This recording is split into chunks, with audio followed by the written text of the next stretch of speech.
Today's story is the remastered audio from my most popular YouTube video, which is titled "This Man Terrified the FBI." And as of this recording, that video has over 13 million views and counting in under a year. On the morning of February 2nd, 2012, a young man pulled off a 4-lane highway in Anchorage, Alaska into a large snowy parking lot. He passed by dozens of parked cars until he arrived in front of this small shack that was brightly teal colored. It was a popular coffee shop called the Common Grounds, and this young man worked as a barista there. After he parked his car, he walked up to the white door employee entrance to this little building, and he got his key out and he went to unlock the door, but when he turned the key, he saw the door was already unlocked. He knew the girl who had worked the previous night and would have been responsible for locking the shop up. She was 18-year-old Samantha Koenig, and although she had only been on the job for about a month, she seemed very responsible and had never had any issues closing up before. The young man shrugged it off though. He figured people make mistakes, and he went inside. Right away, he noticed that a couple of things just seemed out of place. It was like Samantha must have just left in the middle of her shift without even attempting to clean up. There were napkins on the ground, there were towels out, there were cups still out. And so as this young man is walking over to the cash register to unlock it, he's running through scenarios in his head about how Samantha could have been so sloppy. And then he reached down with his register key, and just like the door, the cash register was already unlocked. When he pulled the tray out, all the money was gone, and that's when he knew they had been robbed. And so he called his boss. The night before, Samantha had asked her boyfriend, Dwayne, to pick her up after her shift at the Common Grounds. Dwayne arrived in front of the kiosk at about 8:30 p.m., which was 30 minutes after her shift should have been over. Dwayne had gotten held up at his job, which is why he was late.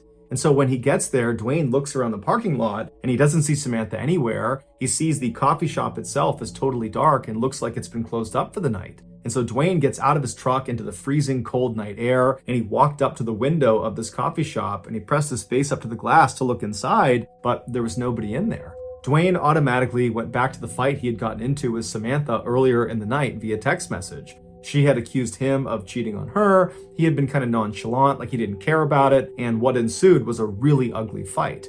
And so as Dwayne is walking back to his truck, he's thinking to himself, maybe Samantha just didn't want to see him because of the fight, and so at the end of her shift, she got a ride home from her father or maybe from a friend, and that's why she's not here. And so Dwayne gets back inside of his truck and he sends a text message to Samantha asking if she's okay, if she's gotten home, but after several minutes of no response from her, Dwayne, even though they were fighting, he still cares an awful lot about his girlfriend. He decides, I gotta go by her house and make sure she's there and that she's okay. And so a couple minutes later, he gets to her house, he goes up to the door, and her single father, James, answers the door. Dwayne explains that he didn't see Samantha after her shift and just wanted to make sure she was here, but James says, she's not here. I have no idea where she is. I haven't spoken to her. And so the two men go into James's kitchen, they sit down, and they start texting and calling Samantha to try to figure out where she is. And after a couple of minutes, Dwayne's phone lights up and it's a text message from Samantha. And the message clearly indicates that she's still very upset with Dwayne, but she's saying that she needs some time to think and that she's going to be with some friends for a couple of days, and would he, Dwayne, let her father know where she was. And so Dwayne shows James the text message, and Samantha's father looks at it and he's thinking to himself, this is very uncharacteristic of Samantha. He had raised Samantha since she was 2 years old, and they were very close. They shared everything with each other. It didn't make any sense that she wouldn't contact him directly to say that she was going to be out with friends for a couple of days. And it didn't make sense that she would ignore all of his phone calls and text messages when clearly he was worried about her. The two men stayed up super late, calling and texting, hoping to get more information from Samantha, but she never responded, she never texted back. And so the following morning, when neither men had gotten any more messages from Samantha, James went to the Anchorage Police Department and filed a missing person report for his only daughter. After receiving this missing person report, an officer with the Anchorage Police Department called the owner of the Common Grounds coffee shop to ask about Samantha. And the owner actually said they just got a call from their barista that was working at the kiosk that morning, and they had informed them that apparently there had been a robbery and no one can get in touch with Samantha. No one knows where she is. The owner told the police officer that as soon as she got her hands on the security footage from the night before, she would send it over to the police department. While the police waited for this footage, some officers began calling Samantha's friends and other family members to see if they knew where she was, but no one had heard from her and no one knew where she was. No one had any information. Some other police officers headed over to the Common Grounds coffee kiosk to get a look at it for themselves. And when they got there, there was no sign of a struggle outside or inside the kiosk. and inside, underneath the counter, was a panic button that had not been pressed. And so even though Samantha's father thought there was something odd about her final text message, the police began operating under the theory that Samantha had robbed the kiosk and then left of her own accord. But what confounded police was how Samantha actually physically got away from the coffee shop. She didn't have a car that night, and she couldn't have just walked away because the weather was way too miserable and cold outside, and Anchorage is just not really a walkable city. And so if Samantha was telling the truth, that she was just taking a couple of days to be by herself with some friends at their place, then why didn't any of her friends know where she was? This question was answered later that day when the owner of the coffee shop made the security footage available. The footage, which has no audio, picks up around 8 p.m. on February 1st, 2012, which was the night Samantha went missing. It shows Samantha inside of the kiosk. She's working alone, she's cheerful, and she's busy. And then at some point, someone that we can't see, they're outside of the camera's range, comes up to the window and orders a drink. Samantha clearly turns to them, acknowledges their drink order, and turns and begins making this drink. And then after she's done making it, she turns to give it to this person, and immediately Samantha steps back and puts her arms up. And then seconds later, she reaches over and turns off the lights inside of the kiosk, and then she gets down on her knees with her back to the window. She stays in that position, not talking, not moving, for about a minute before she slowly stands up and walks down the kiosk towards the cash register. She opens it up, she scoops some money out of it, then she walks back to the window and appears to hand it to a shadowy figure on the other side of the window, and then Samantha turns, kneels again with her back to the window. 2 more minutes go by before this person outside the window leans their entire upper body inside of the coffee shop. They reach down and they appear to tie Samantha's hands. Now, because it was dark inside of the kiosk, the footage winds up being extremely grainy, and there's no way to identify who this figure is. Although it's fairly obvious that it's a male. He's wearing a big sweatshirt and he's got a hat pulled down low over his face. After this mystery man is done tying Samantha's hands, he leaps through the window and then shuts the window behind him. And then he stands Samantha up, he puts a gun into her back, then he marches her out the employee door and then out across the lot, all the way to a white pickup truck where he puts her inside and they drive off. Over the next couple of days, the police and also the FBI, who had been called in to be a part of this investigation, they just kept hitting dead end after dead end because there was no evidence. All they had was this surveillance footage that was too grainy to tell who this guy was that took Samantha.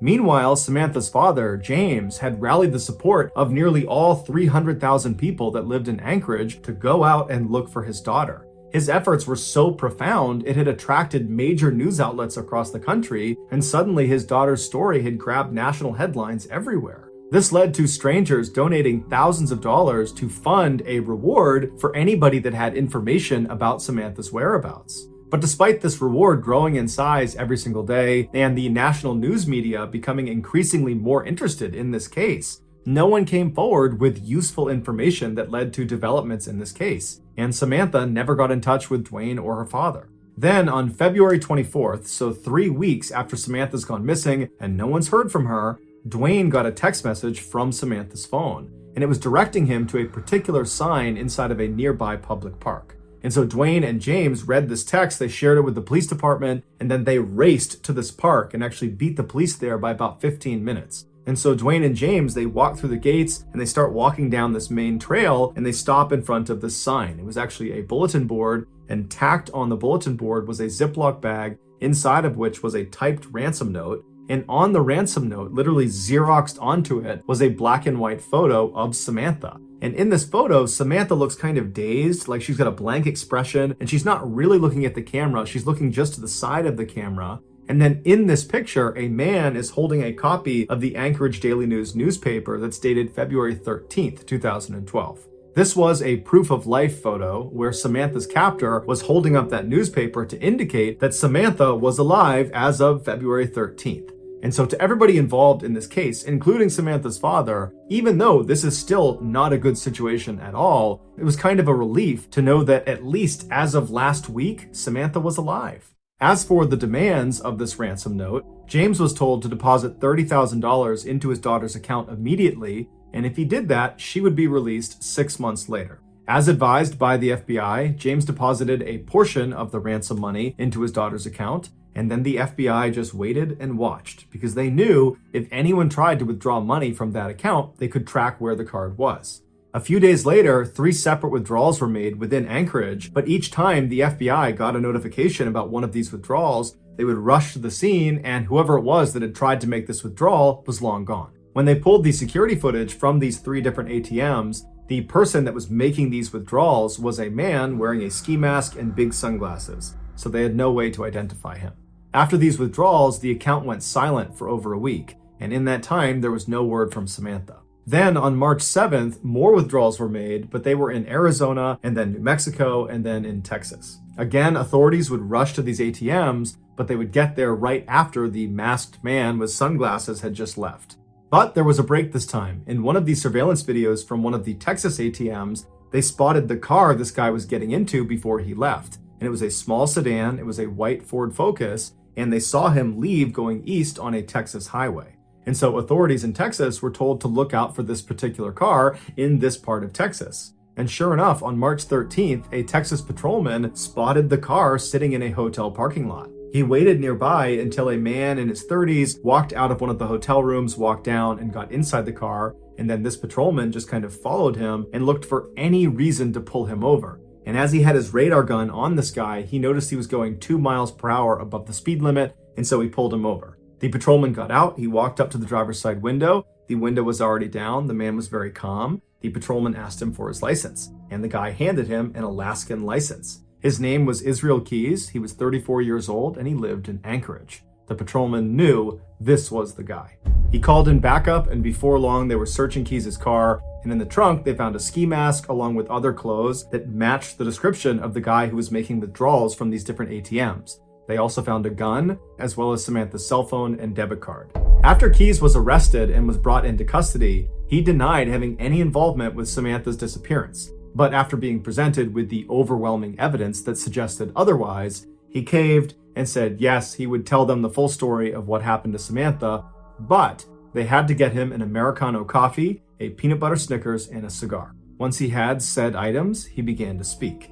And what he said was so disturbing and so graphic, the FBI still has not released the full transcript of his confession. Here is the version of events based on what was made public. On February 1st, 2012, Keys decided he was going to rob the Common Grounds coffee kiosk. He walked up to the window expecting there to be some teenager working inside, and he was right. It was Samantha. He asked her for an Americano, and while she turned to make his drink, suddenly his plan changed. Not only was he going to steal money from inside of this coffee shop, he decided he was going to steal Samantha from this coffee shop. When she turned back with his drink and handed it to him, he discreetly pulled his gun out and aimed it at her and told her this was a robbery. That's when she backed up and put her hands up, and then she turned around, he tied her hands, he jumped back inside, and then he said after he shut the window, he jammed napkins inside of her mouth so she couldn't make any sound, and then he marched her out the door, outside, into his car, and they took off. Once they were in the vehicle, he pulled the napkins out of her mouth, and he told her if she tried to escape or if she tried to flag anybody down, that he would just kill her. And so he said she was very obedient. She was obviously very scared, but she was trying to do her best to stay composed. At some point, Keys reached over and took her phone and sent that text message to her boyfriend, informing him that she was going to be spending a couple of days with friends and that he should tell her father. And then Keys told Samantha he was going to be holding her hostage and trying to extract some ransom money. Samantha told Keys that her family was very poor and that he wouldn't get much money out of them. To which Keys said, "Don't worry about it. I know they'll raise money and they'll come up with it somehow." Then they drove around Anchorage for several hours, periodically stopping so Samantha could get out and relieve herself, other times so Keys could smoke a cigar. Then around midnight, Keys made his way back to his house, and he pulled into the driveway and he turned to Samantha and he had her go in the back seat and lie down. Then he put some tarps over her and he told her if she tried to escape, he would kill her. And then Keys got out and he walked inside of his house where his 10-year-old daughter and his girlfriend were fast asleep. And in just a few hours, Keys and his daughter were scheduled to go to New Orleans for a 2-week-long luxury cruise. Keys left his house and went back to his car. He put a blindfold on Samantha and then led her down the driveway to his shed. Once inside, he sat her down on an upturned bucket in the back of the shed, and then he put a rope around her neck and he anchored each end of the rope to the wall so she was pinned to the wall. Then Keys turned his radio all the way up to make sure it masked any noise she might make, even though he reminded her repeatedly that if she made any noise, he would just kill her, and by and large, she was very obedient. And then he gave her a couple of cigarettes to smoke and told her it was going to be just fine, to just chill out, that he was going to get the ransom money from their family, and then as soon as that was done, he would let her go. He turned on some space heaters to keep the space warm, and then he left and locked the door. He walked back into his house and double-checked that his daughter and his girlfriend were still asleep. They were. Afterwards, he started drinking some wine and relaxing, and then after a little while, he got a cup of water and he went back out to the shed. He went inside and he gave the water to Samantha, and he said Samantha was very composed. She was obviously frightened, but she asked him, "Did you speak to my father? Did you figure out the ransom situation?" And Keyes told her that, "Yes, I talked to your father. Everything's working out fine. He's going to raise the money. We're going to get you out of here. Everything's going exactly to plan." After that, he walked up to Samantha and he unscrewed the 2 anchors that were holding that rope up against her throat, and then he cut the zip ties on her wrist, allowing her to relax and sit forward and just kind of be at ease for a second. And it was very obvious that Samantha was relieved. Her nightmare was about to be over. But then seconds later, Keyes grabbed her really aggressively and tied her up all over again, this time much more thoroughly and much more tightly. It had been a cruel trick. When he cut her handcuffs and undid her necktie, he just wanted to see what she would do if she thought she was being let go. When in reality, he was never going to let her go. There was no ransom. He had not spoken to her father. It was all a big lie. Keyes told investigators that as he was tying her up for that second time, he looked at her face, and she had this look of total resignation. He said she knew what was about to happen to her. After Keyes tied her up, he left the shed and locked it behind him. He went inside to check one more time to make sure his 10-year-old daughter and his girlfriend were still asleep. When they were, he went back to the shed, he opened it up, he went inside, and this time when he stepped inside, it smelled like urine and sweat, and he looked down at Samantha and she was terrified. He walked up to her and he began to assault her, and then after he was done, he was standing over her getting his clothes back on, and Samantha very stoically looks up at him and says, "Are you going to kill me?" And he says, "Yes, I am." As he put on his leather gloves, she tried to talk him out of it, but he said there was no other way. Keyes would tell investigators that he was very impressed with Samantha's bravery. Shortly before 4 a.m., Keyes drove a knife into Samantha's back before choking her until she stopped moving. He told investigators that she never made a sound. After she was dead, Keyes left the shed and locked it behind him. He went into his house, he took a shower. Afterwards, he woke up his daughter and told her to start getting ready because they were leaving soon for the airport. While his daughter was getting ready, Keyes went back out to the shed, he went inside, he rolled Samantha's body up in a tarp and pushed her towards the back. He unplugged the space heaters, turned off the lights, turned off the music, and then double-locked the shed and went back inside the house to make his daughter breakfast. At 5 a.m., a cab showed up at the house, and Keyes and his daughter hopped inside, and they made their way to the airport, and then on to New Orleans, where they went on their 2-week-long vacation. After they got back, Keyes went inside of his shed, he unrolled Samantha from her tarp, and by his account, she still looked fairly lively, and so he dressed her in some new clothes, he put lots of makeup on her face, he braided her hair, and then he stitched her eyelids open so it gave the impression she was alive and alert. And then he held up a copy of the Anchorage Daily News next to her and then took several photos, creating that proof of life photo for the ransom note. If you want to see this photo, you can Google it, but that's up to you. After he took these pictures, he chopped her body up into pieces and then disposed of her in a nearby frozen lake. It would turn out Samantha was not Israel Keyes' first victim. He was in fact a serial killer who specifically preyed on completely random people because he enjoyed watching them die. Over the years, he had hid what he called kill kits all over the United States, which were these caches filled with weapons and other tools designed to capture and kill people. This way, no matter where he was in the country, when he had an urge to go kill someone, he would just go to his nearest kill kit, dig it up, and then go target a random stranger. And he didn't care if you were young, old, big, small, male, female, alone, or in a group. Everyone was a target of opportunity. Keyes told investigators that as soon as he saw Samantha inside of that coffee kiosk, instantly he knew he was going to kill her. Everything about the ransom, the robbery, all of it was just a lie to keep her in line, to give her some hope that she might get out of this alive. When in reality, the second she walked outside of the doors of that kiosk, she was dead. Keyes admitted to killing Samantha as well as an older couple up in Vermont, but he would take his own life in a jail cell in December of 2012 before he named any of his other victims. And so to this day, we have no idea how many people he killed. The best guess is 11 based on a drawing he made in his jail cell, but that's just a guess.